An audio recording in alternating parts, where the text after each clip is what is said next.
What's up guys? I hope you are doing well. I am Veer. Welcome to Stellar Family. तो कैसे हो दोस्तों? मैं आशा करता हूँ शानदार तरीके से आप लोग अपनी लाइफ को एंजॉय कर रहे हो, अपनी सेहत, फैमिली और पढ़ाई का ध्यान काफी अच्छे से रख रहे हो।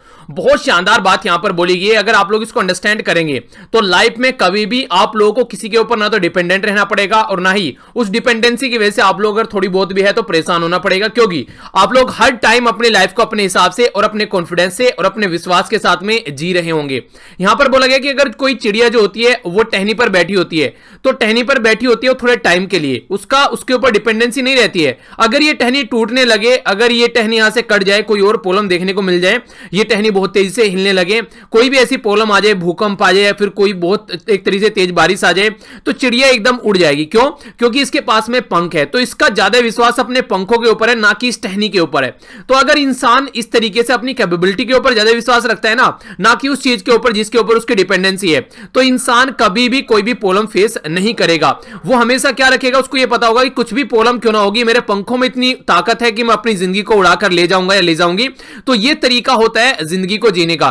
तो इसलिए हमेशा अपने पंखों में इतनी ताकत रखोगी, कोई भी प्रॉब्लम, कोई भी सिचुएशन आप लोगों के सामने क्यों ना आए, आप लोग अपनी जिंदगी को वहां से उड़ाकर ले जाएं, यानी कि उस प्रॉब्लम से अपने आप को बाहर निकालें। और वो कब होगा? वो तब होगा जब आप लोग मेहनत कर कर एक ऐसा मुकाम आप लोग हासिल कर लेंगे जिसमें आप लोग अपने आप को कंफर्टेबल फील करा सके, जो आप लोगों को लगे कि हाँ जिंदगी में कुछ किया है, यानी कि आप लोगों की सक्सेस। तो इसीलिए कोशिश करो कि जिंदगी में ऐसा एक मुकाम हासिल करो कि कितने भी तूफान, भूकंप, आंधी कोई भी क्यों ना आए, पर लेकिन आप लोगों को प्रॉब्लम न डाल सके, चाहे कुछ भी क्यों ना चले, क्योंकि आप लोग अपने आप को संभाल पाओगे। तो ये होता है कि अपने ऊपर बिलीव करना, तो अपने ऊपर विश्वास करना सीखिए। अगर अपने ऊपर विश्वास लेकर चलोगे तो देखिए आप ही वो एक तरीके से ड्राइवर है जो आपकी गाड़ी को आगे लेकर चलेगा। अगर उस ड्राइवर के ऊपर ही क्वेश्चन मार्क आप लोग लगा देंगे स्टार्टिंग में कि मेरे से कुछ नहीं हो पाएगा, तो फिर देखिए गाड़ी आगे नहीं चलने वाली है। तो ये चीजें आप लोगों को समझनी पड़ेगी थोड़ी सी। आज नजर डालते हैं कोरोना वायरस के केसेस के ऊपर। थोड़ा सा आप लोगों को यहां पर पता होना चाहिए इसके बारे में, ऑल ओवर वर्ल्ड में क्या चल रहा है। तो आज की डेट में टोटल ऑल ओवर वर्ल्ड में यहां पर 1,36,81,783 केस हो चुके हैं, 5,86,000 लोगों की जान जा चुकी है और 80 लाख लोग जो है यहां से रिकवर कर चुके हैं। कल जो है यहां पर काफी बड़ा एक जंप हमारी कंट्री के केस में देखने को मिला। 32,000 केस निकल कर आए हमारी कंट्री में और 9,70,000 टोटल केस हमारी कंट्री में हो चुके हैं। 24 क्या पूरा 25 ही बोलिए, कुछ यहां पर थोड़ी सी अभी हमारी कमी बची है, पूरी हो जाएगी। 25,000 लोग अब तक यहां पर जा चुके हैं। यूएसए, ब्राजील टॉप पर चल रहे हैं। यूएसए में कल 70,000 केस आए और ब्राजील में यहां पर 39,000 केस आप लोगों को देखने को मिले। तो एक काफी बड़ी बात बोल सकते हैं। साउथ अफ्रीका जो है काफी स्पीड से आगे आ रहा है, 8वें नंबर पर आ चुके हैं यहां पर 12,000 केस के साथ में। यहां पर कल ये आप लोगों को 7वें नंबर पर देखने को मिलेगा। दोनों यहां पर लगभग इक्वल आप लोगों को नजर आ रहे हैं। महाराष्ट्र सबसे टॉप पर चल रहा है, कल 8,000 के करीब केस महाराष्ट्र में। तमिलनाडु में कल जो है यहां पर लगभग 4,400 के करीब केस है। दिल्ली में जो केस है वो 1,647 केस है। अभी यहां पर सुप्रीम कोर्ट और कई सारे लोग ये बोल रहे हैं कि दिल्ली ने जो है टेस्टिंग कैपेसिटी काफी कम कर दी है, जिसकी वजह से नंबर ऑफ केस जो है वो कम देखने को मिल रहे हैं। वरना 3, 3.5, 4,000 के करीब केस डेली आ रहे थे दिल्ली के अंदर। तो यहां पर केस टेस्ट नहीं किए जा रहे, इसलिए प्रॉब्लम यहां पर देखने को मिल रही है। तो एक बड़ी बात है, यहां पर ऐसा नहीं होना चाहिए नॉर्मली, पर लेकिन कंडीशन क्या है, अपनी इज्जत बचाने के लिए ऐसी हरकतें कई बार की जाती है। ठीक है, तो यही कंडीशन है यहां पर। एक और इंपॉर्टेंट फैक्ट देखिए, कल आप लोग की जो सेकंड वीडियो आती है, यानी कि जिसमें न्यूज एनालिसिस हम लोग डिस्कस करते हैं, वो वीडियो मैंने कल आप लोग की लगभग 11:30 बजे करीब डाल दी थी, पर लेकिन गलती से उसको प्राइवेट ही रखा मैंने और आप लोगों को सामने लिंक शेयर करके चला गया, तो ज्यादातर लोग उस वीडियो को नहीं खोल पाए। वो वीडियो हालांकि बना दी थी, मुझे जल्दी जल्दी निकलना था क्योंकि थोड़े से काम थे, उनको कंप्लीट करना था। तो फिर मुझे लग रहा था कि शाम को अगर बहुत लेट भी हो सकता है वहां पर देर हो जाए, तो इसलिए मैं थोड़ा जल्दी निकल गया। तो वीडियो भी आप लोग की जल्दी जल्दी फिर मैंने बना दी पहले ही, तो पर लेकिन उसको प्राइवेट करके पब्लिक करना भूल गया। तो ये सिचुएशन काफी बड़ी एक तरीके से बुरी रही, मतलब वीडियो टाइम पर भी आ गई और टाइम पर भी नहीं मिली, तो कई सारे लोग उसको नहीं देख पा रहे थे। तो इसी के चलते वो फिर मैंने आकर जब कई सारे कमेंट पढ़े तो फिर मैंने उसको पब्लिक कर दिया। तो उसको आप लोग देख लीजिएगा, काफी कुछ जो न्यूज है हम लोगों ने वो डिस्कस की थी, तो आप लोग उसको देख लीजिएगा जिस किसी ने अब तक वो नहीं देखी है। ठीक है, तो एक छोटी सी एक इन्फॉर्मेशन थी जो आप लोगों के साथ में शेयर करनी थी। ओके, आइए अब आगे चलते हैं। नेक्स्ट यहाँ पर सोन रिवर है आज का जो आप लोग का मैप बेस्ड क्वेश्चन है, जाकर इसको मैप में नहीं हारेगा कहां पर ये लोकेटेड है, फिर इसके बारे में हम लोग डिस्कस करेंगे। बाकी काफी कुछ शानदार डिस्कस करने के लिए आज के द हिंदू न्यूज़पेपर में। जो नए मेंबर हैं उनको बता दूं, डेली आप लोगों को इस चैनल पर 3 वीडियो देखने को मिलती है। 4 बजे मॉर्निंग में आप लोगों की एमसीक्यू की वीडियो आती है, जिसमें हम लोग पुराने 4 से 5 महीने पहले के एमसीक्यू डिस्कस करते हैं, जो कि आप लोगों का एक तरीके से पास्ट का भी रिवीजन कराता रहता है, ताकि आप लोगों की करंट तो यहां पर तैयार हो रही है, पीछे का भी आप लोग न भूलें, ठीक है। फिर आप लोगों की हिंदू न्यूज़पेपर की वीडियो आती है, जिसमें हम लोग ये एडिटोरियल डिस्कस करते हैं। फिर एक वीडियो आती है आप लोगों की न्यूज एनालिसिस की, जिसमें news analysis all India radio, PIB और हिंदू की जो न्यूज होती है वो हम लोग डिस्कस करते हैं। तो ये कंबाइंड पैकेज है आप लोग करंट अफेयर का। अगर ये कंप्लीट कर लेते हैं तो कोई प्रॉब्लम फेस नहीं करनी पड़ेगी आप लोग करंट अफेयर में, और लिंक सारे वीडियो के नीचे मिल जाएंगे आप लोगों को, जहां से पीडीएफ डाउनलोड करनी है, ठीक है। आइए अब यहां पर नजर डालते हैं। जो फर्स्ट आर्टिकल है यहां पर, ये बात करें इन्फ्लेशन के बारे में, तो जानेंगे कुछ इन्फ्लेशन का फंडा, हमारी कंट्री में क्या क्या कंडीशन है, उन चीजों को यहां पर समझेंगे।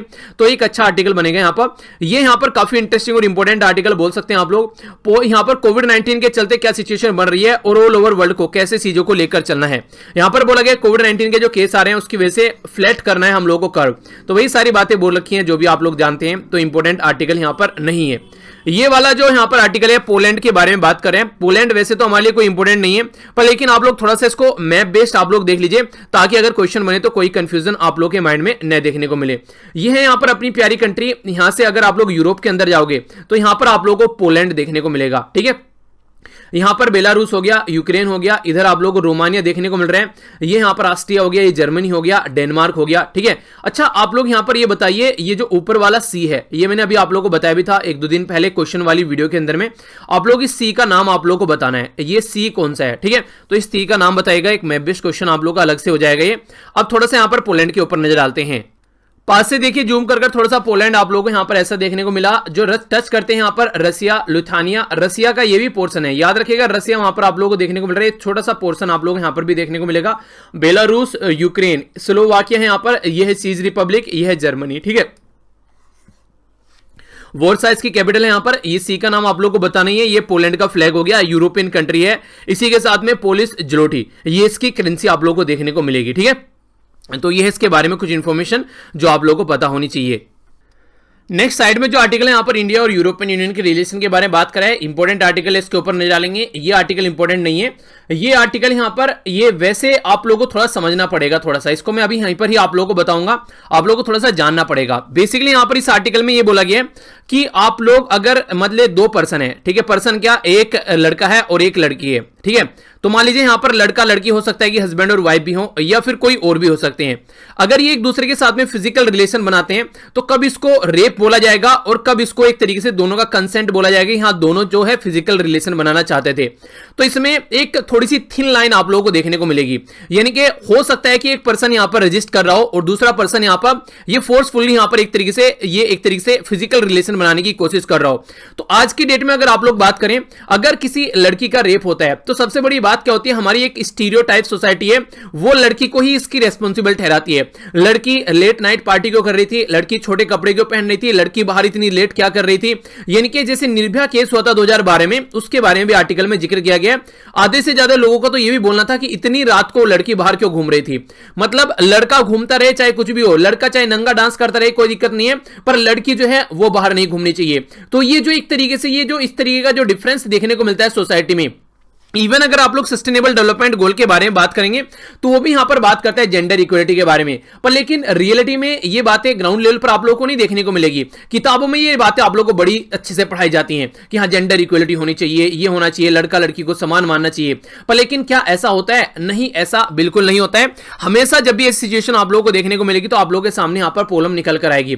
और यहां पर एक और कंडीशन है, देखिए आप लोग जब यहां पर देखेंगे, अगर किसी का यहां पर रेप हो रहा है, ठीक है, तो मैक्सिमम जो केसेस होते हैं उनको दबाने की कोशिश की जाती है। कई बार घर की इज्जत के बारे में बात कर लड़कियों को दबा दिया जाता है। अगर कोई बाहर निकलकर आने की कोशिश करती है तो उसको बाहर निकलकर नहीं आने दे दिया जाता है। इवन जो हस्बैंड और वाइफ के बीच में भी अगर रिलेशन के बारे में आप लोग बात करें तो वहां पर भी काफी ज्यादा हिंसा कई बार देखने को मिलती है। हम लोगों ने एक आर्टिकल डिस्कस किया था, आप लोगों को याद होगा, उसमें यह बताया गया था कि कुछ ही % वुमेन ऐसी हैं जो अपने रिलेशन से परेशान होकर रहती हैं और वे बाहर निकलने की कोशिश करती हैं। मैक्सिमम को क्या रहता है, इज्जत और बेइज्जती यहां पर सबसे आगे रहती है। ये इज्जत और बेइज्जती इतनी हावी उनके ऊपर पड़ जाती है कि उनकी पूरी लाइफ को बर्बाद करके रख देती है।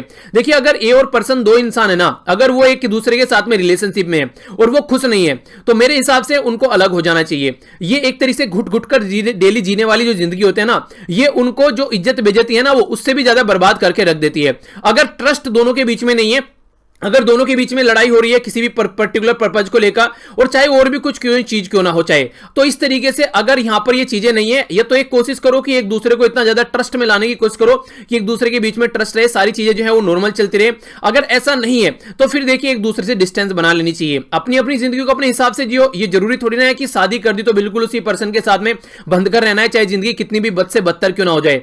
तो ये चीजें यहां पर समझाने की कोशिश की जा रही है, पर लेकिन सोसाइटी में हमारा ऐसा नहीं देखने को मिलता है। सोसाइटी में हमेशा अपनी खुशियों से ज्यादा, अपनी चीजों से ज्यादा प्रेफरेंस जो है वो इज्जत और बेइज्जती को दिया जाता है, और वो इज्जत बेइज्जती एक मिनट में इधर से उधर हो जाती है, कोई उसके बारे में पूछता भी नहीं है। ठीक है, जरा सी देर में अगर किसी लड़की का रेप हुआ है तो सबसे ज्यादा बुरी नजरों से उसी लड़की को देखा जाएगा। इसमें उसकी क्या गलती है? किसी लड़की के हस्बैंड की अगर डेथ हो गई है तो सबसे ज्यादा उसी लड़की को गलत नजरों से देखा जाएगा, इसमें उसकी क्या गलती है? तो ये सारी चीजें हमारी एक स्टीरियोटाइप सोसाइटी, एक पैट्रियार्कल सोसाइटी है, यानी कि हमारी एक पुरुष प्रधान सोसाइटी है। तो यहां पर पुरुष को प्रधान बनाया गया है, तो इसलिए जो वुमेन है वो हमेशा एक तरीके से उसका जो पलड़ा रहता है वो एक तरीके से हल्का रहता है एज कंपेयर टू जो पुरुष की यहां पर बात आती है। तो इसीलिए जो स्टीरियोटाइप सोसाइटी है इसको चेंज करने की जरूरत है। कम से कम यहां पर एक तरीके से अगर जिसके साथ में ऐसी हरकतें हो रही हैं, चाहे घर में कोई हिंसा हो रही है, चाहे इस तरीके रेप जैसी कोई दुर्घटना उसके साथ में हुई है, तो कम से कम बेझिझक वो सामने तो आ सके निकल के कि हाँ यार ऐसा कुछ हो रहा है, इसको रोकना है, मेरे साथ में अत्याचार हुआ है, उसको सब सपोर्ट तो कर सके। पर लेकिन बहुत कम ऐसी चीजें आप लोगों को यहां पर देखने को मिलती हैं। तो ये सारी चीजें जो है ये गलत है एक तरीके से सोसाइटी में, और ये सारी चीजें यहां पर नहीं होनी चाहिए। इवन कई बार तो जो कोर्ट है वो भी यहां पर इस तरीके की चीजों में ज्यादा डिफरेंस नहीं कर पाते हैं। अगर किसी लड़की का रेप हुआ है और वो लड़की बोले ये मेरा रेप किया है इसने, पर लेकिन वहां पर कोई ऐसा सबूत तो मिलेगा नहीं। नॉर्मली अगर ज्यादा हिंसा नहीं की जाए तो वो बोले कि कंसेंट था इसका, इसने मेरे साथ में फिजिकल रिलेशन बनाए, ये रेप नहीं है।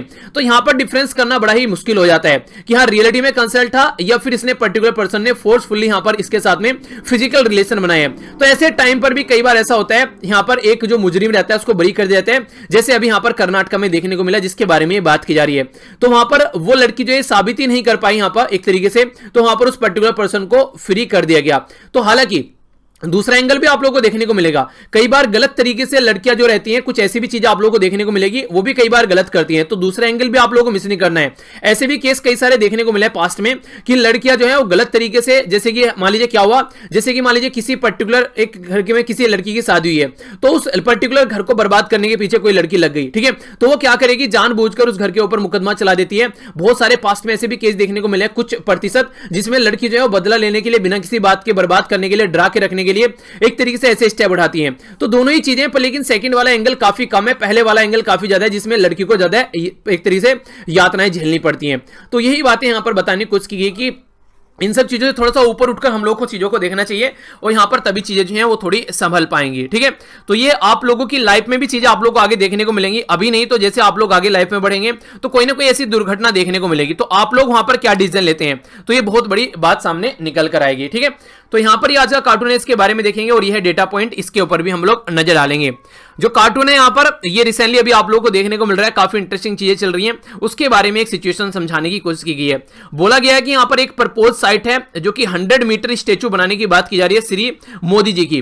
तो जो स्टेचू यहां पर बनाया जा रहा है श्री मोदी जी का, इधर यहां पर उस स्टेचू के लिए जो ईंट निकल कर आ रही है, ये यहां पर जो हमारी जो मेन अपोजिशन पार्टी है उसकी जो गद्दी है उसके नीचे से ईंटें निकाली जा रही हैं। यानी कि एक तरीके से ये जो प्रक्रिया है ये किस पर्टिकुलर जो इवेंट फिलहाल अभी सोसाइटी में देखने को मिल रहा है उसके बारे में बता रहा है, ये है क्वेश्चन। ठीक है, तो इसके बारे में आप लोग बताइए, कल फिर इसके बारे में हम लोग डिस्कस करेंगे।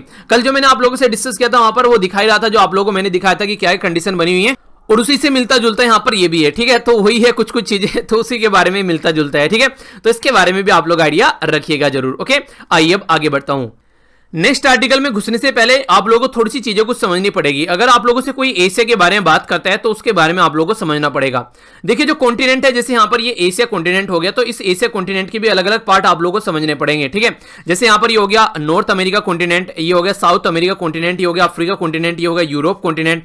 ऐसे यहाँ पर एशिया कॉन्टिनेंट है, तो एशिया कॉन्टिनेंट को अलग अलग पार्ट में दिखाया गया है। यहाँ पर ऊपर वाला जो एरिया है उसको हम लोग नॉर्थ एशिया बोलते हैं, ये चाइना वाला जो पोर्शन है इसको हम लोग ईस्ट एशिया बोलते हैं, इंडिया का पोर्शन जहां पे आता है उसको हम लोग साउथ एशिया बोलते हैं। ये यहाँ पर जो आप लोगों को रीजन देखने को मिलेगा ये सेंट्रल एशिया हो गया, ये हो गया यहाँ पर सऊदी अरेबिया वाला वेस्ट एशिया, और साउथ ईस्ट एशिया हो गया जहां पर आप लोगों को आसियान कंट्री देखने को मिलती है। तो इस तरीके से पूरा एशिया जो है उसका डिवीजन यहाँ पर किया जाता है। तो अभी जो यहाँ पर आर्टिकल हम लोग डिस्कस करने वाले हैं वो बोला जा रहा है कि चाइना पोस्ट कोविड-19 जो एग्रेशन है वो रीसेप दे रहा है एशिया को, यानी कि चाइना का जो एग्रेशन अभी देखने को मिल रहा है कोविड-19 के बाद में में ये अभी एशिया को एक रीसेप देने की कोशिश यहां पर कर रहे हैं। एक बहुत बड़ा मुद्दा यहां पर एंगल आप लोगों को यूएसए का भी देखने को मिलेगा और इंडिया का क्या रोल है वो भी आप लोगों को यहां पर थोड़ा सा नजर आएगा। तो इंडिया पैसिफिक जो रीजन है उसमें आप लोगों को चीजें कई तरीके से देखने को मिलेगी कि किस तरीके से सिचुएशन यहां पर बन रही है। देखिए यहां पर बात क्या हो गई, एक तो चाइना ने कोविड-19 फैलाया ऑल ओवर वर्ल्ड में और इसके भी खतरनाक सिचुएशन ये हो गई, अब चाइना ही जो है वो यहां पर एग्रेशन भी दिखा रहा है। यानी कि एक तरीके से यहां पर इसको तो एक तरीके दयावान होना चाहिए था, एक तरीके से शर्म फील करनी चाहिए थी, बेइज्जती फील करनी चाहिए थी कि हां तेरी वजह से ऑल ओवर वर्ल्ड जो है मानवता खतरे में आ गई है, और उसके बाद में यहां पर ये उल्टा एक तरीके से एग्रेशन दिखा रहे हैं भाई साहब। तो इसी के बारे में यहां पर बात की जा रही है। तो क्या क्या कंडीशन है आप लोग समझिए।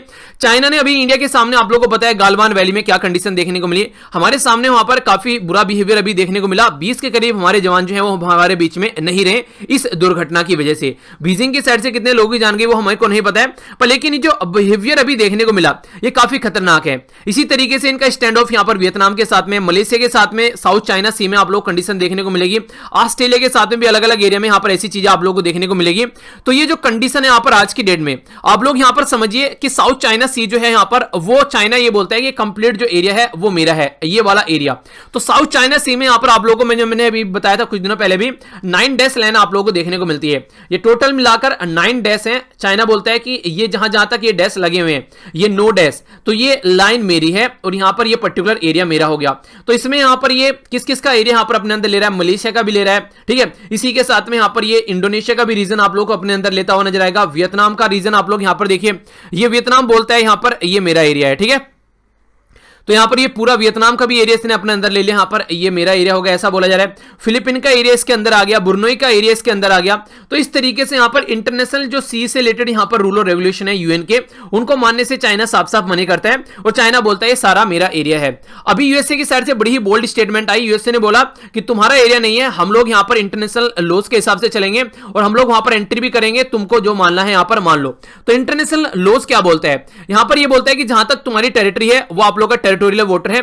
इसके साथ में जब थोड़ा आगे बढ़ेंगे आप लोग यहां पर ये, तो ये 12 न्यूटिकल माइन जो है यहां पर ये टेरिटोरियल वाटर देखने को मिलेगा, टेरिटोरियल लैंड हो गए यहां पर। इसके बाद में कॉन्टिगुअस जोन आप लोगों को देखने को मिलेगा और फिर यहां पर आप लोगों का ये होगा एक्सक्लूसिव जोन, ठीक है। तो एक्सक्लूसिव इकोनॉमिक जोन यहां पर ये आप लोगों को देखने को मिलेगा। तो टोटल जो कंट्री है उसका 200 न्यूटिकल माइंस तक आप लोगों को ये एरिया नजर आएगा। उसके बाद में फिर यहां पर इंटरनेशनल चीजें आप लोगों को सारी देखने को मिलेगी, ठीक है। तो ये नॉर्मली यहां पर इंटरनेशनल लॉज बोलते हैं, पर लेकिन चाइना जो है इसको मानने से साफ साफ मना कर देता है। चाइना बोलता है कि ऐसा पॉसिबल ही नहीं है, जो मेरा एरिया है वो मेरा रहेगा, जिसको जो करना है वो करते रहो। तो चाइना हमेशा इस तरीके का बिहेवियर यहां पर दिखाता है। तो इसके चलते अगर आज के डेट में आप लोग कंडीशन देखें चाइना की, जो चाइना का एग्रेशन निकल के आ रहा है, ये इसके ऊपर डिबेट चल रहा है अलग अलग एरिया में। इंडो पैसिफिक जो रीजन में कई सारी कंट्री है वो आपस में कोऑर्डिनेट करने की कोशिश कर रही है। आज के डेट में वियतनाम और इंडिया मिलकर काम करने की कोशिश कर रही है। India, Japan, Malaysia, Australia government भी इसके बारे में बातें कर रही है कि चाइना के ऊपर डिपेंडेंसी को कैसे कम करना है, क्योंकि चाइना के ऊपर जितनी ज्यादा डिपेंडेंसी यहां पर रहेगी चाइना उतना ही ज्यादा उसका फायदा उठाएगा। चाहे इस इन्वेस्टमेंट के बारे में बात करें, मैन्युफैक्चरिंग के बारे में, चाहे फिर टेक्नोलॉजी के बारे में, वो उसका गलत तरीके से यूज करता है। और यूज वर्ड सही नहीं होगा, मिसयूज करता है, क्योंकि उसको पता है डिपेंडेंसी तुम्हारे ऊपर है और तुम कभी भी इनके ऊपर एक तरीके से प्रेशर बना सकते हो। तो वो प्रेशर बार बार यहां पर इसके द्वारा बनाने की कोशिश की जाती है। इंडिया और ऑस्ट्रेलिया जो है रिसेंटली उन्होंने मिलिट्री लॉजिस्टिक एग्रीमेंट यहां पर किया, एक वर्चुअल समिट के थ्रू, यानी कि इंटरनेट के थ्रू। दोनों हमारी कंट्री के प्राइम मिनिस्टर और जो प्राइम मिनिस्टर यहां पर ऑस्ट्रेलिया के, दोनों के द्वारा मिलकर यहां पर ये मीटिंग की गई। इसी के चलते सेम एग्रीमेंट यहां पर हमारी कंट्री का और जापान का आप लोगों को देखने को मिला। क्वाड्रिलेटरल डायलॉग आप लोगों को पता है, इंडिया, ऑस्ट्रेलिया, जापान और यूएसए ये हमेशा एक दूसरे के साथ मिलकर काम करने के लिए तैयार है ताकि चाइना को टैकल किया जा सके। और इससे भी खतरनाक सिचुएशन जो अभी देखने को मिल रही है चाइना के अपोज में, वो है आसियान कंट्री। आसियान कंट्री में टोटल 10 मेंबर आप लोगों को आज के डेट में देखने को मिलते हैं। मैं इसके बारे में कई बार आप लोगों को बता चुका हूं, आसियान कंट्री के बारे में। आप लोगों को यहां पर ये बताना है कि जो फाउंडिंग मेंबर थे आसियान कंट्री के वो क्या थे, और जो डिक्लेरेशन है इसका जिसके बेस पर आसियान ग्रुप यहां पर बनाया गया, वो डिक्लेरेशन का नाम क्या और कब इसको बनाया गया। तो ये रिवीजन आप लोगों को हो जाएगा इस पर्टिकुलर ऑर्गेनाइजेशन के बारे में। फिर कल इसको आप लोगों को एक्सप्लेन कर दूंगा जब आप लोगों को आंसर बताऊंगा। तो एक बार जाकर इसके ऊपर नजर आप लोग जरूर डालिएगा, ठीक है। आगे अगर यहां पर बात करते हैं तो नेक्स्ट जो बात की जा रही है वो बोला जा रहा है कि एक तरीके से सेंटीमेंट जो है एक तरीके से काफी ज्यादा हर्ट किए गए हैं साउथ चाइना सी के अंदर चाइना के द्वारा, जो बेसिकली ये सारी कंट्री जिनके बारे में मैंने भी आप लोगों को बताया। और चाइना यहां पर जो यूएन लॉज ट्रीटी है उसको मानने से बिल्कुल मना करता है और बोलता है कि यहां पर मेरा दबदबा रहेगा। और अभी रिसेंटली आप लोगों को पता है ताइवान, हांगकांग को लेकर भी चाइना का काफी एक तरीके से बुरी कंडीशन नहीं। चाइना बोलता है कि वन चाइना पॉलिसी, यानी कि हांगकांग भी उसका है, ताइवान भी उसका है, तिब्बत भी उसका है, साउथ चाइना सी भी उसका है। एक डायलॉग डायलॉग मुझे याद आ जाता है बार बार। अभी ट्विटर पर एक ऐसा ही पोस्ट शेयर की थी, एक बच्चे के द्वारा शेयर की गई थी, वो मैंने शेयर की थी। फिर वहां पर चाइना बोलता है कि हांगकांग मेरा है, ताइवान मेरा है, तिब्बत मेरा है, अरुणाचल प्रदेश मेरा है, जो इंडिया का जो पोर्शन उसके अंडर कंट्रोल में है वो उसका है, वो सारी चीजें उसकी है, बस छोड़ के कोरोना वायरस को, यानी कि कोरोना वायरस उसका नहीं है, बाकी सारी चीजें उसकी है। तो ये चाइना की कंडीशन आप लोगों को देखने को मिलेगी। तो चाइना जो है आज के टाइम बॉस की तरीके से बिहेव कर रहा है, ना कि लीडर की तरीके से। लीडर और बॉस में क्या डिफरेंस होता है? लीडर और बॉस में डिफरेंस होता है कि बॉस जो होता है वो सप्रेस करने की कोशिश करता है, सारा काम सामने वाले से कराता है। लीडर जो होता है साथ में मिलकर काम करता है। तो जो ऐसे कंट्री में आज के डेट में जो ऐसे इंसान है आज के डेट में, एक तो हो गए डोनाल्ड ट्रंप साहब, और दूसरा चाइना आप लोगों को देखने को मिलेगा जो एक बॉस गिरी ज्यादा दिखा रहे हैं एज कंपेयर टू लीडरशिप के। तो यहां पर ये सोचने वाली बात है यहां पर रिसेंटली अभी, यानी कि यूएसए के जो प्रेसिडेंट है डोनाल्ड ट्रंप, वो भी यही काम कर रहे हैं। वो क्या कर रहे हैं? अपने ऊपर फोकस बोल रहे हैं, और उनकी लीडरशिप भी यहां पर बॉस वाला बिहेवियर यहां पर दिखा रही है। यानी कि एक तरीके से लीडरशिप जो है वो बॉस में कन्वर्ट हो गई है, और जब लीडरशिप बॉस में कन्वर्ट हो जाएगी तो वो एक तरीके से यहां पर वो रहेगा कि हाँ बस इनको बताना है कि इनको क्या करना है, कैसे करना है, और अपना भी बर्डन उन्हीं से खिंचवाना है। लीडर जो रहेगा वो सबसे आगे रहेगा, वो रास्ता दिखाएगा। तो लीडर और बॉस में काफी बड़ा डिफरेंस आप लोग यहां पर देख सकते हैं। ये ऐसी चीजें आप लोगों से कई बार एथिक्स के पेपर में पूछ ली जाती हैं, ठीक है? तो उसके चलते भी आप लोग यहां पर उदाहरण दे सकते हैं। एशिया एक मल्टीलेटरलिज्म के ऊपर को यहां पर चलने जो स्टार्ट हुआ यहां पर, वो हमेशा क्राइसिस के बाद में स्टार्ट हुआ। एशिया में मान लीजिए चाइना का दबदबा है, पर लेकिन अगर यहां पर दूसरी कंट्री भी सामने निकल कर आएगी, जैसे जापान हो गया, साउथ कोरिया हो गया, तो फिर चाइना का दबदबा नहीं रहेगा। तो सबसे पहले तो यहां पर जब फाइनेंशियल क्राइसिस आया 1990 में, तब यहां पर ये सारी चीजें थोड़ी बढ़ना स्टार्ट हुई और मल्टीलेटरल एशिया देखने को मिला, यानी कि एक तरह से मल्टीलेटरलिज्म देखने को मिला। तो एक काफी अच्छी बात यहां पर देखने को मिली। इसी के साथ में यहां पर साइगोन, तो साइगोन की बात की जा रही है, फॉल ऑफ साइगोन। तो ये आप लोग याद रखिएगा, यहां पर ये कैपिटल थी सदर्न वियतनाम की। तो पूरा कम्युनिस्ट जब रूल है यहां पर, वियतनाम को यूनिफाई किया गया 1976 में, उससे पहले चीजें ज्यादा जुड़कर नहीं चल रही थी। ये डिवाइड था, ऊपर वाला वियतनाम और नीचे वाला वियतनाम। नीचे वाला जो वियतनाम था वो यहां पर कहीं ना कहीं कंट्रोल में था यूएसए के कैपिटलिस्ट के, और ऊपर वाला जो वियतनाम था वो यहां पर कम्युनिस्ट आइडियोलॉजी के यहां पर चलते था। वियतनाम आप लोग ये देखिए यहां पर, ये ऊपर वाला वियतनाम यहां पर ये चाइना के इन्फ्लुएंस में था, और नीचे वाला वियतनाम यहां पर कहीं ना कहीं ये था यूएसए के कंट्रोल में। तो कैपिटलिस्ट चीजें बनाने की कोशिश की जा रही थी। तो कैपिटलिस्ट और कम्युनिस्ट दो चीजें चल रही थी, फिर बाद में इसको एक ही कर दिया गया, यहां पर मिलाकर काफी बड़ी सिविल वॉर यहां पर इसके अंदर चली, तब जाकर यहां पर सिचुएशन जो है वो थोड़ी नॉर्मल होती नजर आई। तो इसको क्या बोलते हैं? इसको साइगोन के नाम से आप लोग जानते हैं। तो फॉल ऑफ साइगोन, ठीक है? तो याद रखिएगा इसके बारे में। तो ये काफी इंपॉर्टेंट क्वेश्चन आप लोग से पूछा जा सकता है हिस्ट्री के पॉइंट ऑफ व्यू से, जो कि अभी रिसेंटली न्यूज में है।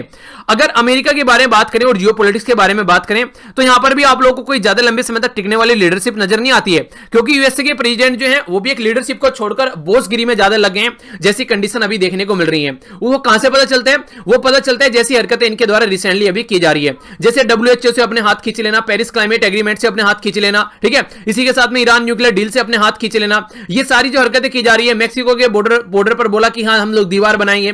तो ये सारी हरकतें जो इनके द्वारा की जा रही है, ये लीडरशिप का रोल नहीं है। लीडरशिप जो चाहता है वो चाहता है प्रॉब्लम को कम किया जाए और सॉल्यूशन ओरिएंटेड माइंड रखा जाए। पर आज के दिन में अपोजिट कर रहे हैं डोनाल्ड ट्रंप साहब, वो हर कंट्री में यहां पर प्रॉब्लम क्रिएट करने की कोशिश कर रहे हैं, सॉल्यूशन नहीं है। तो चाइना और यूएसए जो है वो एक ही पैंदी के लोटे नजर आते हैं। कभी कभी तो ऐसी कंडीशन यहां पर देखने को मिलती है, पर चाइना ज्यादा एग्रेशन में आकर काम करता है एज कंपेयर टू अगर आप लोग यूएसए के साथ में अगर बात करते हैं तो इस तरीके से यूएसए फिर भी थोड़ा बहुत सपोर्ट में रहता है दूसरी कंट्री के भी, तो वो बातें आप लोग बोल सकते हैं। तो इस तरीके से आप लोगों को देखने को मिला, अभी वीजा से रिलेटेड कई सारी प्रॉब्लम निकल कर आई इंडिया और यूएसए के बीच में, तो उसको लेकर भी काफी बड़ी दोनों के जो बेसिकली जो रिलेशन है उसके ऊपर आप लोग थोड़ा बोल सकते हैं टेंशन में चीजें चल रही हैं इंडिया और यूएसए की भी, अगर ऐसी बातें हम लोग करते हैं। तो यूएसए को क्या करना चाहिए? यूएसए को इंप्रूव करने चाहिए अपने जो रिलेशन है सारी कंट्रीज के साथ में। सबसे पहले तो उसको अपनी जो पॉलिसीज है उसको थोड़ा सा चेंज करना चाहिए। आजकल में सारी जो स्टेप उठाए जा रहे हैं चाइना सेंट्रिक चीजों को लेकर चल रहा है। और भी चीजें आप लोग एक तो बात कीजिए, सामने वाले के दो तरीके हैं। सामने वाले से एक तरीके से दो चीजें देखिएगा आप लोग, एक तो सामने वाले को हराना है, एक है अपने आप को जिताना है।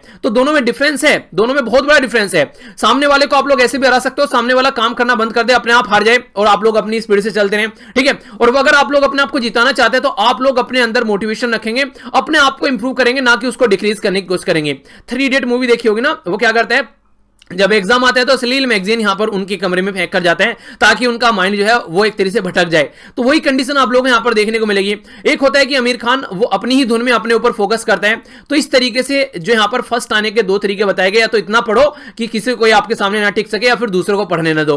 तो यहां पर एक तरीके से यहां पर आमिर खान वाला जो फंडा था वो था कि अपने ऊपर फोकस दो। तो यूएसए को भी यहां पर ऐसे ही देना चाहिए, चाइना के सेंट्रिक सारी चीजें नहीं रखनी चाहिए, और भी उसके सपोर्टिंग पार्टनर उनके साथ में मिलकर काम करें, इस तरीके चीजों को लेकर चले। ऑस्ट्रेलिया इंडिया के बारे में बात की जा रही है, अभी यहां पर इन्वेस्टिगेट करने की बात की गई जब WHO के द्वारा, तो यहां पर कोविड-19 की इन्वेस्टिगेशन की बात की जाती है। तो ये सारी चीजें देख लीजिए, मिलिट्री कॉन्फ्लिक्ट जो भी यहां पर आज के डेट में बीजिंग का चल रहा है, तो यहां पर अलग अलग एरिया के साथ में, तो उसके चलते सबको मिलकर काम करना चाहिए। डिसीजन जो होना चाहिए वो ऐसा होना चाहिए कि रीजनल ऑर्डर यहां पर बना रहे। यहां पर ऐसा नहीं है कि यहां पर चाइना का दबदबा रहा है, सब एक तरीके से उसके सामने कोई कुछ ना बोल पाए। तो एशियन कंट्री के सामने भी एक अपॉर्चुनिटी है, उस अपॉर्चुनिटी को लेकर चलना चाहिए, रीजनल नेटवर्क को स्ट्रॉन्ग करना चाहिए। जहां चैलेंजर जहां कॉम्प्लिकेशन है उनको मिलकर काम करना चाहिए, ठीक है। एक तरीके से दोनों ही यहां पर प्रॉब्लम डाल देते हैं कई बार, तो यहां पर वॉशिंगटन भी और बीजिंग भी। अगर ये मिलकर काम नहीं करे, पहले तो इनको भी मिलकर काम करना चाहिए। अगर ये मिलकर काम नहीं करे तो आपस से मिलकर काम करो, ताकि ऐसा ना हो कि कल को कोई और ऊपर आकर बैठ जाए। आप लोगों को याद होगा जब हमारी कंट्री आजाद हुई 1947 में, उस टाइम पर एक नेम करके एक ग्रुप बनाया गया जिसको बोलते थे नॉन अलाइंग मूवमेंट। उस टाइम पर एक साइड में यूएसए था, एक साइड में यूएसएसआर था, उनके बीच में लड़ाई चल रही थी, ठीक है, यूएसए और यूएसएसआर। अब यहां पर जो नेम ग्रुप था ये थी न्यू बोर्न कंट्री, यानी कि जो नई नई आजाद हुई है। अब मान लीजिए अब तो ये यहां पर यूके से आजाद हुई हैं, अब तक अंग्रेजों की गुलामी झेल रहे थे। अब ऐसा लग रहा था कि या तो ये यूएसए के गुलाम बनेंगे या फिर यूएसएसआर के गुलाम बनेंगे। तो अलग से इन्होंने अपना एक ग्रुप बना लिया, भैया ऐसा है कि हम लोग अलग रहेंगे, तुमको जो करना है करते रहो। तो कुछ ऐसा ट्रेंड आप लोग यहां पर चला सकते हैं, एक दूसरे के साथ मिलकर कोऑर्डिनेट कर स्ट्रेंथ कर सकते हैं, अपनी जो चॉइस है, जो भी रिस्क है उसको आप लोग मिलकर काम कर सकते हैं, ताकि सिचुएशन को हैंडल किया जा सके। अगर एक सिंगल लकड़ी आप लोग लोगे ना, वो आसानी से टूट जाएगी, ठीक है। अगर लकड़ियां आप लोग इकट्ठी करके 4 भी रख दोगे तो फिर उसको तोड़ नहीं पाएगा कोई। ये बिल्कुल वही उदाहरण है जैसे एक बुढ़ा एक बुजुर्ग इंसान था, एक बूढ़ा इंसान था, उसने देखा कि उसके बेटे जो है सारे आपस में लड़ते हैं, तो उसने उनको समझाने के लिए ये काम किया। उनको सबको बोला कि एक एक लकड़ी लेकर आओ, उनको तोड़ो, तो सबने तोड़ दी। फिर बोला सारी एक एक लकड़ी और लेकर आओ, अगर इकट्ठा लगकर तोड़ो, देखो कौन सा तोड़ता है। तो किसी से नहीं टूटी। तो उन्होंने बोला कि एकता में ही आप लोग जिंदगी रह सकते हैं, वरना आपके ऊपर रूल किया जाएगा, जैसे हमारी कंट्री के ऊपर 200 साल तक रूल किया गया अंग्रेजों के द्वारा। तो क्या था वो बेसिकली? वो था कि हम लोग एक दूसरे के साथ मिलजुल कर नहीं रह रहे थे, तो अंग्रेज हमारे ऊपर रूल कर चले गए। तो ये कंडीशन हम लोग को यहां पर सुधारनी पड़ेगी। नेक्स्ट यहां पर जो बात की जा रही है, ये इंडिया और यूरोपियन यूनियन के रिलेशन के बारे में बात की जा रही है। तो अभी मैंने आप लोगों को बताया यहां पर एक तरीके से जो ये पर्टिकुलर एरिया है, ये आज की डेट में टोटल मिलाकर 27 मेंबर आप लोग यहां पर बोल सकते हैं। एक टाइम था कि 28 मेंबर यहां पर हुआ करते थे, पर लेकिन यूके यूनाइटेड किंगडम बाहर निकल गया, जिसको आप लोग ब्रेक्जिट के नाम से जानते हैं। ब्रेक्जिट मतलब ब्रिटेन का यूरोपियन यूनियन से एग्जिट, यानी कि बाहर निकलना, ठीक है। तो इसके चलते अब यहां पर कितने मेंबर हो गए? आज के डेट में यहां पर 27 मेंबर है, पर लेकिन फिर भी एक बहुत बड़ा ग्रुप आप लोग यहां पर बोल सकते हैं। तो इंडिया के रिलेशन उसके साथ में कैसे होने चाहिए और कैसे हम लोग चीजों को आगे लेकर चल सकते हैं। और ऐसे टाइम पर जहां पर चाइना जो है वो अपने तरीके से काम करने की कोशिश कर रहा है और यूएसए जो है वो अपने तरीके से, इस टाइम पर एक लैक ऑफ लीडरशिप कहीं ना कहीं देखने को मिल रही है ऑल ओवर वर्ल्ड में। तो ये जो गैप यहां पर निकल कर आ रहा है, तो इंडिया और यूरोपियन यूनियन मिलकर भी यहां पर इस गैप को भर सकते हैं। तो एक तरीके से ऑल्टरनेटिव खोजने की कोशिश यहां पर की जा रही है। तो उसी के बारे में यहां पर बात की जा रही है, तो इसको थोड़ा समझने की कोशिश करते हैं। सबसे पहले तो आज के डेट में अगर यूएसए के बारे में आप लोग बात करते हैं तो वो अपने ऊपर फोकस देना चाहते हैं, ठीक है, तो बोलता है कि अमेरिका फर्स्ट। उसी तरीके से चाइना बोलता है कि हर जगह बस चाइना ही रहेगा। तो इस टाइम पर कंडीशन क्या बनती है? तो इस टाइम पर जो एक तरीके से इंडिया जैसा पार्टनर कहीं ना कहीं अगर यूरोपियन यूनियन के साथ में रहे तो सिचुएशन थोड़ी नॉर्मल हो सकती है। यूरोपियन यूनियन यहां पर एक तरीके से ऑल्टरनेटिव हो सकता है, जिसके लिए साथ में मिलकर इंडिया काम करे और चीजें आगे बढ़ाई जाए। दोनों का एम क्या है? इनहेंस करना स्ट्रेटजी ऑटोनॉमी, यानी कि एक तरीके से तो ऑटोनॉमी होना चाहिए। अभी आप लोगों को पता है हमारी कंट्री जो है वो यहां पर जब बात करते हैं ईरान के साथ में रिलेशन के, तो ये बोलता है कि ईरान के साथ में रिलेशन ज्यादा अच्छे नहीं बना पाएंगे। क्यों? क्योंकि यूएसए हमारे ऊपर प्रेशर डालता है। तो ऑटोनॉमी तो हमारी रही नहीं है यहां पर, एक तरीके से हम लोग यूएसए के प्रेशर में आकर अपने डिसीजन ले रहे हैं, तो वो चीजें नहीं होनी चाहिए। और आज की डेट में जो ग्लोबल स्टैंडिंग है वो भी तभी आप लोगों को दिखेगी जब आप लोग अपना कोई स्टैंड लेंगे। अगर स्टैंड ही नहीं लेंगे तो स्टैंडिंग कहां पर दिखेगी आप लोगों की? फिर तो ये कहेंगे यार इसकी कंट्री की कोई औकात ही नहीं है, इसके ऊपर अगर कोई प्रेशर डालता है ये अपनी जो चीजें हैं वो चेंज कर देता है। तो वो सारी सिचुएशन जो आप लोगों के सामने निकल कर आ रही है उसके बारे में आप लोगों को यहां पर सोचना पड़ेगा, तभी सिचुएशन को आप लोग यहां पर संभाल पाएंगे, ठीक है। तो एक तरीके से कहीं ना कहीं कॉमन इंटरेस्ट आप लोगों को यहां पर नजर आ रहा है दोनों के बीच में, अगर मिलकर काम करेंगे। जैसे क्लाइमेट चेंज के बारे में आप लोग बात कर लीजिए, डोनाल्ड ट्रंप साहब बाहर निकल के उनके द्वारा बोला गया प्राइम मिनिस्टर वो पेरिस क्लाइमेट जैसी कोई चीज नहीं होती, ये सारी चीजें यहां पर होती नहीं है। तो वो कंडीशन आप लोग समझ सकते हैं। अगर इस तरीके से चीजें चलती रही यहां पर, तो फिर देखिए किसी न किसी को तो सामने निकल कर आना पड़ेगा। तो इंडिया और जो यूरोपियन यूनियन है वो एक तरीके से इस पर्टिकुलर एरिया में मिलकर प्रयास कर सकते हैं और काफी अच्छे से यहां पर एक लीडरशिप का रोल प्ले कर सकते हैं ग्लोबल लेवल पर। पर लेकिन फिर भी कहीं ना कहीं एक काफी बड़ा गैप आप लोगों को इंडिया और यूरोपियन यूनियन के रिलेशन में देखने को मिलेगा। अगर आज के डेट में बात करें, यूरोपियन यूनियन जो है वो ट्रेडिंग पार्टनर है, बिगेस्ट फॉरेन इन्वेस्टर है हमारी कंट्री में, 67.7 यूरो। ये याद रखिएगा, ये जो सिंबल होता है इसको यूरो आप लोग बोलते हैं, ठीक है। और जो पाउंड का सिंबल होता है उसको आप लोग याद रखिएगा, ये वाला होता है, ठीक है। तो दोनों में कंफ्यूज आप लोगों को नहीं होना है, यूरो और पाउंड में, ठीक है। तो यूरोपियन यूनियन का ये देखने को मिलेगा यूरो, और ये हो गया पाउंड, ठीक है। तो यहां पर जो बेसिकली 67 बिलियन के करीब जो वर्थ है हमारी कंट्री में इन्वेस्ट किया गया यहां पर एज ए फॉरेन इन्वेस्टर के तौर पर। तो बिगेस्ट यहां पर देखने को मिल रहे हैं 2018 में, जिसमें यूके भी देखने को मिलेगा, जर्मनी भी देखने को मिलेगा, ठीक है, और भी कई सारी कंट्री, फ्रांस वगैरह आप लोगों को नजर आएंगे। टोटल मिलाकर 22% जो एफडीआई इनफ्लो आप लोग इसको बोल सकते हैं। तो ये काफी इंपॉर्टेंट फैक्ट यहां पर आप लोगों के सामने निकल कर आता है। इसी के साथ में अगर आप लोग देखें, स्टिल इंप्रूवमेंट आप लोगों को देखने की कमी है, यहां पर इंप्रूवमेंट देख सकते हैं। क्यों? क्योंकि हमारी कंट्री में 67 बिलियन यूरो देखने को मिल रहे हैं, और चाइना में जो इन्वेस्टमेंट है यहां पर वो 175 बिलियन यूरो आप लोगों को देखने को मिल रहे हैं। यानी कि हमारी कंट्री से डबल से भी ज्यादा आप लोगों को देखने को मिलेगा यहां पर जो चाइना के अंदर इन्वेस्टमेंट किया जाता है यूरोपियन यूनियन के द्वारा। तो एक अभी काफी ज्यादा गैप है, काफी ज्यादा चीजें हमारी कंट्री में की जा सकती हैं, जो की कमी अभी यहां पर सामने निकल कर आ रही है। तो इंडिया एक काफी डाइवर्स कंट्री है और दोनों मिलकर यहां पर काम कर सकती हैं। इसके चलते चाइना के ऊपर जो डिपेंडेंसी है इनकी वो भी रिड्यूस हो जाएगी, क्योंकि चाइना अपनी डिपेंडेंसी का गलत इस्तेमाल करता है। तो वो भी एक फंडा यहां पर बोला गया कि उसको भी हम लोग कहीं ना कहीं कम कर सकते हैं। तो ये भी एक अच्छी बात यहां पर देखने को मिल रही है। तो इंडिया इस तरीके से क्या कर सकती है, यूरोपियन यूनियन का इन्वेस्टमेंट अपनी तरफ को अट्रैक्ट कर सकती है। पर लेकिन इनके बीच में जो ट्रस्ट डेफिसिट है उसको इनको भरना पड़ेगा। कई बार जो इंडियन प्रोडक्ट रहते हैं वो अप टू द मार्क नहीं रहते हैं, कई सारी ऐसी चीजें देखने को मिलती हैं, ठीक है। तो इसलिए यहां पर क्या करते हैं, जो यहां पर ट्रस्ट डेफिसिट आता है कई सारी चीजों को लेकर, तो ट्रस्ट डेफिसिट आप लोग यहां पर कम करना पड़ेगा, तभी सिचुएशन आप लोग यहां पर नॉर्मल कर पाएंगे। इसी के साथ में जो पीपल से रिलेटेड जो मोबिलिटी है, कनेक्टिविटी है, उसको इंप्रूव करने की बात करनी पड़ेगी, म्यूचुअल अंडरस्टैंडिंग बढ़ानी पड़ेगी, क्रिएट की जा सकती है और ज्यादा अपॉर्चुनिटी, खासकर इनोवेशन और ग्रोथ के साथ में। तो ये सारी चीजें तभी हो पाएंगी जब दोनों साइड से काम हो। एक हाथ से ताली नहीं बजेगी कि एक पर्टिकुलर पर्सन एफर्ट डालता रहे और सामने वाला कोई एफर्ट ही ना डाले। और हर जगह आप लोग ये चीजें बोल सकते हैं, अगर कोई रिलेशनशिप को आप लोगों को लेकर आगे चलना है तो वहां पर दोनों बंदे अगर डेडिकेट रहेंगे पूरे, तो उस रिलेशनशिप को कोई कभी हिला नहीं सकता है। पर लेकिन अगर एक भी यहां पर एक तरीके से हल्का पड़ना स्टार्ट हुआ या फिर उसने ट्रस्ट तोड़ना स्टार्ट किया, तो फिर उसकी नींव हिलनी स्टार्ट हो जाती है। तो ये सारी चीजें आप लोग कहीं पर भी इंप्लीमेंट करके चल सकते हैं। ऐसा नहीं होता कि जब पढ़ाई जाती है आप लोग उनको पढ़ाई पर ही इंप्लीमेंट करो। ये एक तरीके से जनरल रूल और रेगुलेशन होते हैं, उनको आप लोग अपनी लाइफ में भी इंप्लीमेंट करके देखेंगे तो उसी तरीके का रिजल्ट आप लोग यहां पर देखने को मिलेगा। फ्री ट्रेड एग्रीमेंट के बारे में अगर हम लोग बात करें तो यहां पर भी काफी बड़ा मुद्दा निकल कर आता है। फ्री ट्रेड एग्रीमेंट एक तरीके से यहां पर जो चीजें हैं एक दूसरी कंट्री में आसानी से आ जा सके बिना किसी उसके ऊपर टैरिफ और टैक्स लगाए हुए। तो ये यहां पर आसानी से आवागमन जो चीजों का होता है वो यहां पर आप लोगों को देखने को मिलेगा, ये एग्रीमेंट। तो यूरोपियन यूनियन और इंडिया जो है वो काफी लंबे समय से इस पर्टिकुलर मुद्दे के ऊपर काम कर रहे हैं, पर लेकिन अब तक रिजल्ट नहीं निकला, ये चीजें रुकी हुई हैं अब तक। तो उसको आगे लेकर चलने की काफी ज्यादा जरूरत है। यूरोपियन पार्लियामेंट के द्वारा अभी यहां पर पोटेंशियल इंपैक्ट की बात की इंडिया और ट्रेड, जो इंडिया और यूरोपियन यूनियन के ट्रेड के बारे में 8 बिलियन यूरो और इसी के साथ में 8.5 बिलियन गेन यहां पर इंक्रीज देखने को मिला ट्रेड दोनों साइड में। तो सिग्निफिकेंस इंक्रीज की एक तरीके से बोल सकते हैं आप लोग, आगे चलकर काफी लार्ज स्केल पर चीजें यहां पर बढ़ाई जा सकती हैं। एक गैप है यहां पर जो कि आगे लेकर चीजों को चल सकते हैं, ऐसा नहीं है कि यहां पर अंत हो गया है। तो इसके चलते आप लोग यहां पर एक एडिशनल पोटेंशियल का गेन देखने को मिलेगा, कोऑपरेशन इनहेंस कर पाएंगे। और सबसे बड़ी बात क्या है, वर्ल्ड में सेकंड लार्जेस्ट पॉपुलेशन के पास में आप लोग जा रहे हैं, तो एक ह्यूज मार्केट भी यूरोपियन यूनियन को देखने को मिलेगी। तो जो डिपेंडेंसी चाइना के ऊपर है वो डिपेंडेंसी हमारे ऊपर कर सकते हैं, पर लेकिन वो डिपेंडेंसी हमारे ऊपर करें तो इंडिया को भी एक ऐसा माहौल, एक ऐसा एनवायरनमेंट, एक ऐसा स्टैंडर्ड बनाना पड़ेगा ताकि वो हमारे ऊपर डिपेंडेंट हो सके। ऐसा थोड़ी ना कि जैसे चाइना जितनी फैसिलिटी प्रोवाइड करा रहा है उतनी फैसिलिटी हम लोग प्रोवाइड करा पाएंगे, नहीं, हम लोग दूसरा अल्टरनेटिव उनको प्रोवाइड कराएं ताकि उनको लगे कि हाँ यहां पर भी हम लोग ह्यूज इन्वेस्टमेंट कर सकते हैं। एक स्ट्रॉन्ग पार्टनरशिप होनी चाहिए इंडिया और यूरोपियन यूनियन के लिए, ताकि एक ग्लोबल डिसीजन मेकर यहां पर ये बन सके, और वो भी कोविड-19 के टाइम पर। तो एक काफी अच्छी बात आप लोग यहां पर बोल सकते हैं, जो कि सिचुएशन को सुधारने का भी यहां पर काम करेगी। तो एक इंपॉर्टेंट फैक्ट है जिसके बारे में आप लोग आइडिया रख सकते हैं, ठीक है।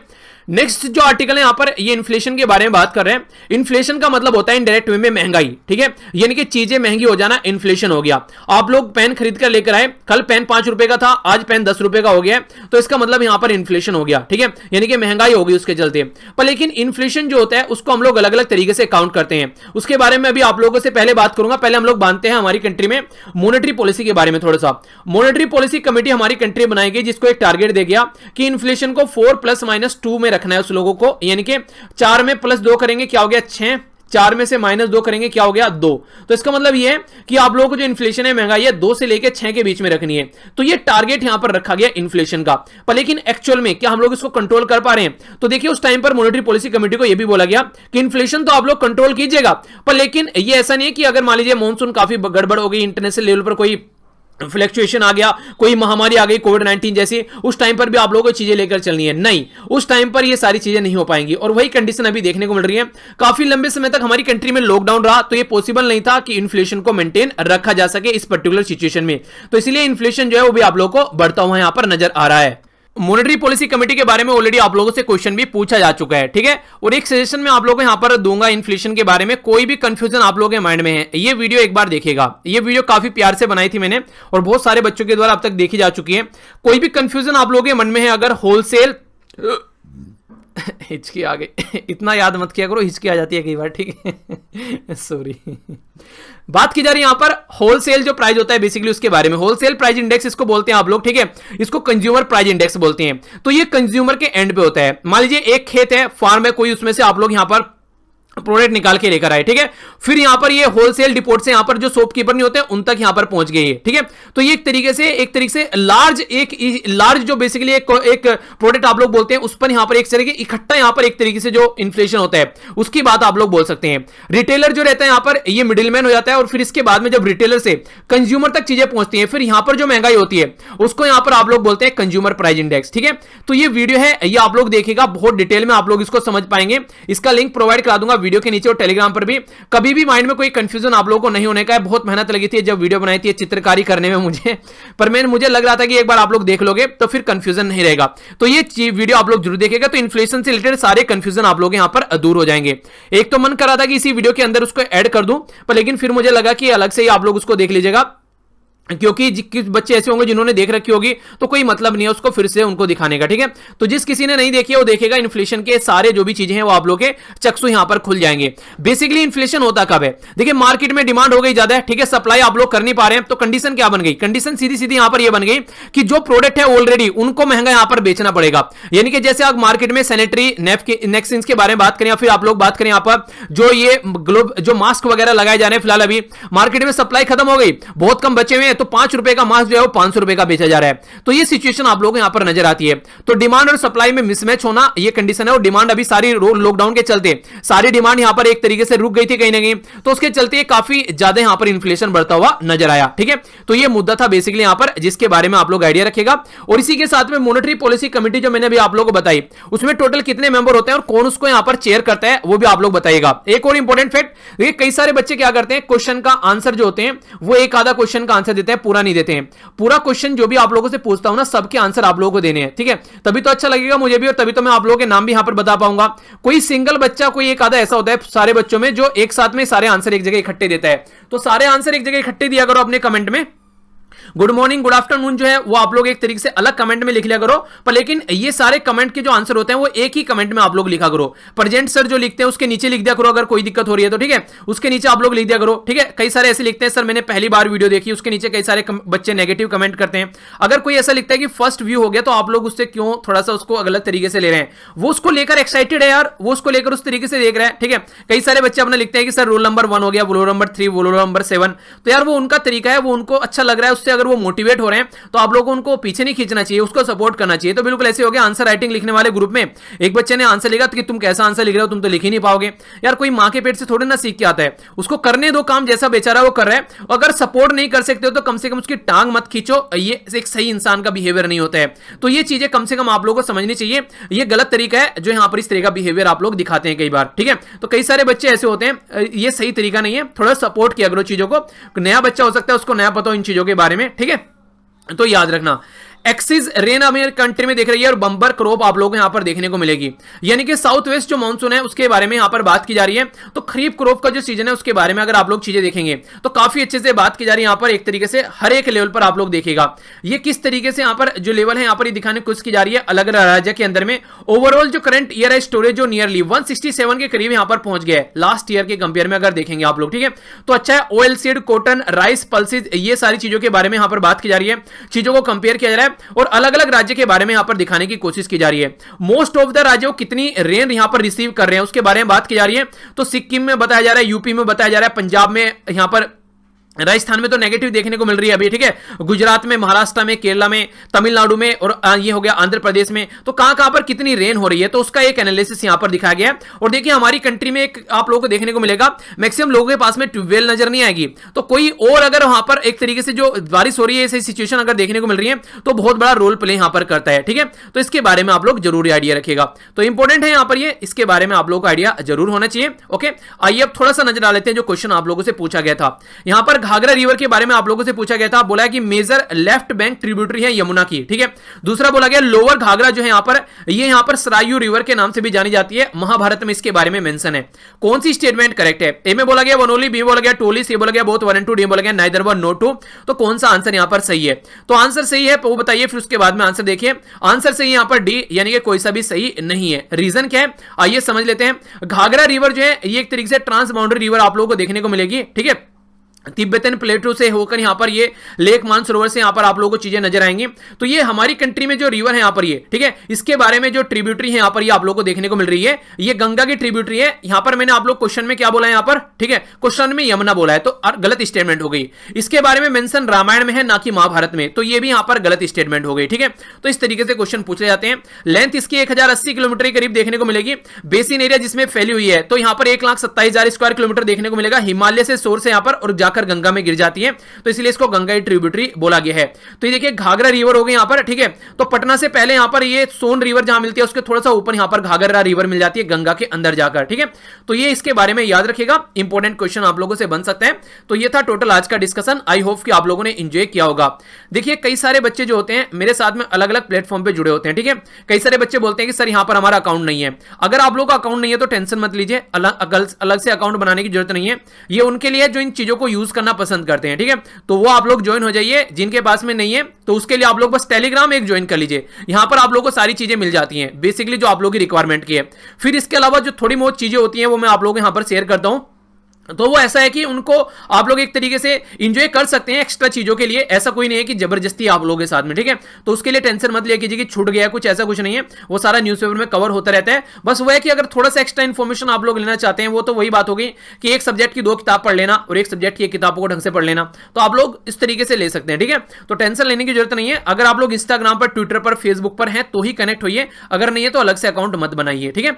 तो वो चीजें आप लोग देखिए। ओके, तो यही बात बोलनी थी। तो लेक्चर अगर पसंद आता है तो उसको शेयर जरूर क्या कीजिए, पसंद नहीं आता तो शेयर भी नहीं करना है और लाइक भी नहीं करना है, ठीक है। शेयर करेंगे तो मुझे मोटिवेशन काफी मिलता है कि हाँ आप लोग चीजों को सपोर्ट कर रहे हो और फीडबैक भी आप लोगों का एक तरीके से होता है। तो अच्छे से चीजों को सपोर्ट कीजिए। कई सारे बच्चे काफी अच्छे से रेगुलर चीजों को सपोर्ट कर रहे हैं, तो इस तरीके से आप लोग चीजों को करते रहिए, ठीक है। तो मिलता हूं नेक्स्ट लेक्चर में। बड़ों को नमस्ते, छोटों को प्यार, छोटी सी लाइफ एंजॉय करा। तब तक के लिए जय हिंद।